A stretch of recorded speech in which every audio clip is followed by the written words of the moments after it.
to see you today as we look at Lent and what it means to us, or what it means to me, and what should you be doing for Lent.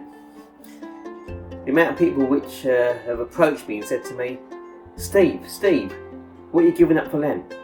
What are you doing for Lent? And we're just going to briefly look at what the Bible says about, not Lent, but what Jesus did during his time on this earth. And we're going to look at the reason why we have these days we call Lent. And it starts about here. In Matthew 4, it says this: Then Jesus was led by the Spirit into the desert to be tempted by the devil. After fasting for 40 days and 40 nights, he was hungry. The tempter came to him and said, If you are the Son of God, tell these stones to become bread. Jesus answered, It is written, Man does not live by bread alone, but on every word that comes from the mouth of God. And the devil took him to the holy city and had him stand on the highest point of the temple.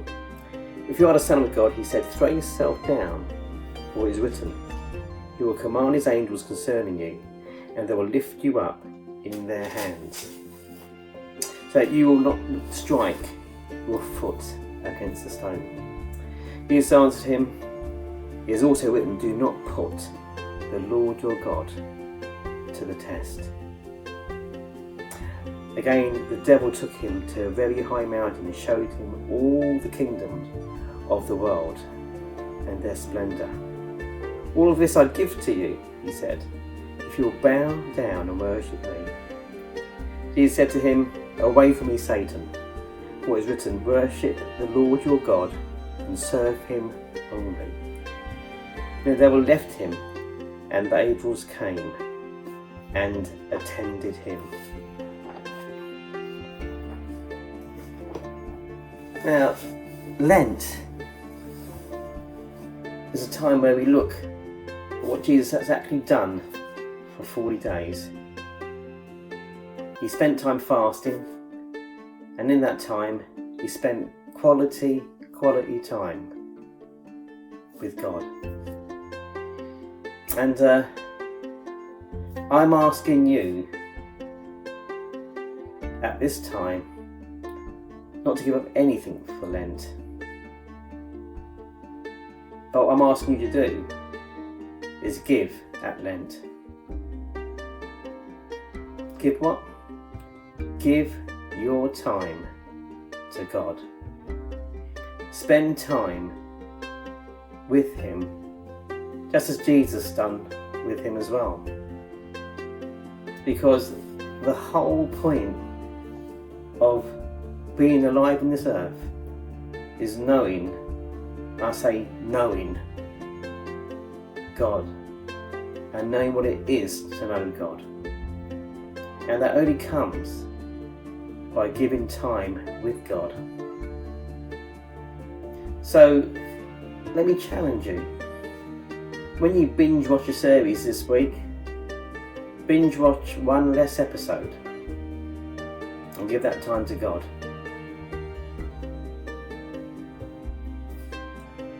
If you're going out for a walk, walk with God during that walk.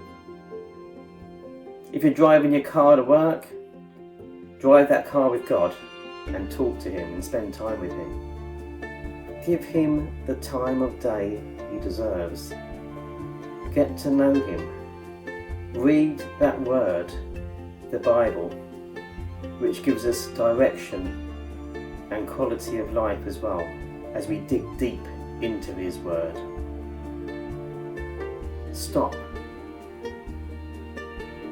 what you're doing and give time to God, just as Jesus did. And be aware that we live a life which is physical, and in this Western world we often forget the spiritual amazement which is around us. In that Bible verse, he is engaging with the devil. and it ends with him being tended by angels. There's a reality in this physical world which you see around us, but don't forget there's a spiritual world which we're to delve into and get involved in. As we delve into the spiritual, it affects the physical. As you spend time with God, it affects the world we live in. So let's do this at Lent. In fact, let's do it as part of our life regularly, and you'll see a difference in knowing God. Thank you for your time.